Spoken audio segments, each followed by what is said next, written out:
Is it sciatica or is it an actual herniated disc? Well, let's talk about that for a minute so you can figure out what it may be. How you doing, everybody? My name is Dr. Todd with Origins Mobile Wellness. What I want to talk to you about is about sciatica itself or versus a herniated disc. What's the difference? What are some of the common causes and what are the best treatments to do for that? Well, what if you happen to have low back pain and the pain is radiating down your leg? Where it radiates and how it radiates tells me a lot about what may very well be going on in your lower back.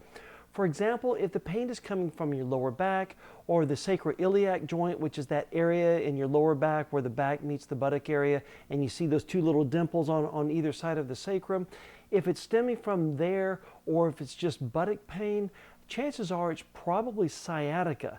Now, if it travels down to the knee, I would say also probably sciatica, but if it starts to travel if the pain, numbness, or tingling begins to travel all the way down into the foot and toes, that's when I start to say, you know what, this is probably a herniated disc, at which point we'll definitely get an MRI ordered for you.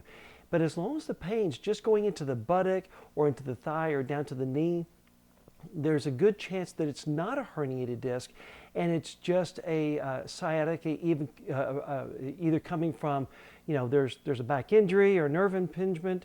It could be due to a sacroiliac joint dysfunction or subluxation, or it can also be due to a spasm of the piriformis muscle. Now, the piriformis muscle is a muscle deep there inside the buttocks where it attaches from the borders of the sacrum and going all the way over to the hip joint itself. And what this piriformis muscle does is when it contracts, it creates external rotation of your entire lower limb, of your leg, your foot. But the thing that's interesting about it is that the sciatic nerve, it goes right through the belly of that muscle. So if your piriformis muscle, if it's spasmed up because the sacrum is rotated out of place or the pelvis is misaligned, what will happen is the piriformis will spasm and usually grab right onto that sciatic nerve, and it'll send pain shooting right down your leg into about the knee.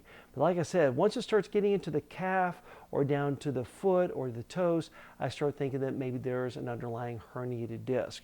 Now, the good news is that there are treatments some conservative treatments that can be done for any of those different scenarios.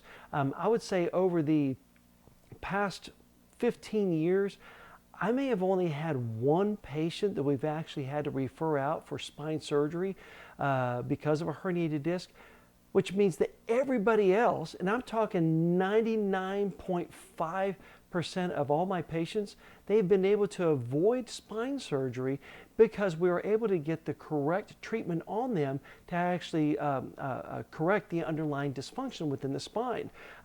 Even myself, I had a herniated disc in my lower back years ago, and I was able to get that fixed up and doing good within about a week's time. But again, I understand, I knew exactly what to do and I knew how to fix it.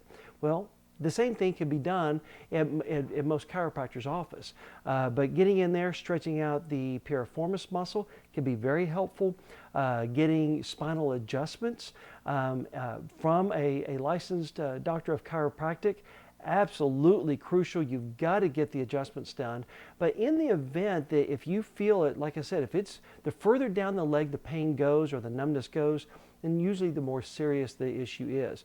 If you start getting to where you've got a drop foot, meaning that you're walking along and your foot just keeps on slapping the ground all the time and you can't really raise up on your tiptoes or up onto your heels, there's a good chance that there's significant amount of nerve root compression, and those are the ones that need to be looked at a bit more seriously. That's where like decompression therapy can certainly come into play. There are some different stretching exercises and of course adjustments as long as the doctor feels like it is in fact safe to do that.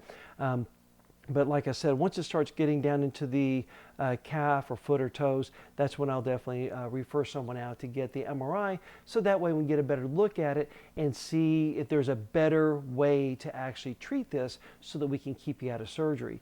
I've seen research studies out there that have demonstrated between 70 to 80% of all spine surgeries fail, and it's not because the doctors are doing anything wrong. I mean, obviously things can happen, but the reality is that part of the healing process with spine surgery, it's scar tissue is going to develop.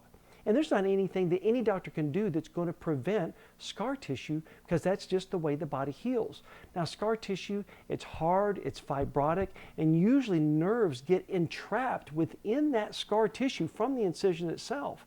And so they may go in and remove the disc or fuse the bones or do all the right things, but when your body heals, it's going to heal back with scar tissue, and that's just part of the healing process, and you can't get away from that.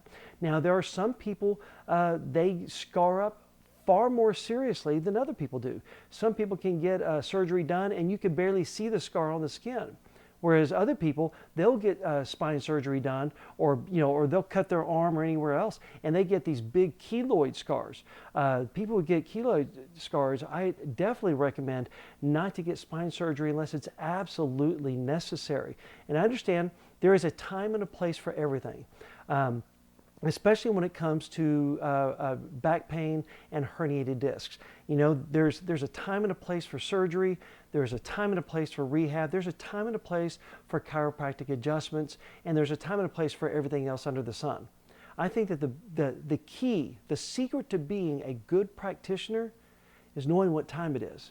You got to know when someone is going to be able to respond to conservative care and when somebody truly does need spine surgery. And that's where I feel like that if doctors could learn to just work together and let's get a team of doctors together where you have chiropractors, physical therapists, and surgeons, and you're all working together as a team on these patients, that's usually where you even get to see some of the best stuff take place. But definitely start off with conservative treatment first. That will usually take care of most cases of low back issues and even herniated discs and sciatica and all that other stuff. You just got to get in there and get started with it. But in the meantime, get plenty of sleep. Reduce stress levels, and drink lots of water. You have to remember that your disc is made up of mostly water. I think it's like 75% water. You've got to drink plenty of water throughout the course of the day, and so you've got to rehydrate those discs like there's no tomorrow. And so anyway, I hope you enjoyed this information. If you're here in the Charlotte area or in the area of one of our locations, reach out to us and we'd be more than happy to help you out any way we can. If you like this information, please smash the like button and let us know what you're thinking. And if you have any other questions, reach out to us down below in the questions. I will take a look at those. And if there's any other questions that y'all like to see a video on, I'd be more than happy to do that for you. So thank you for joining us today. Thank you and God bless.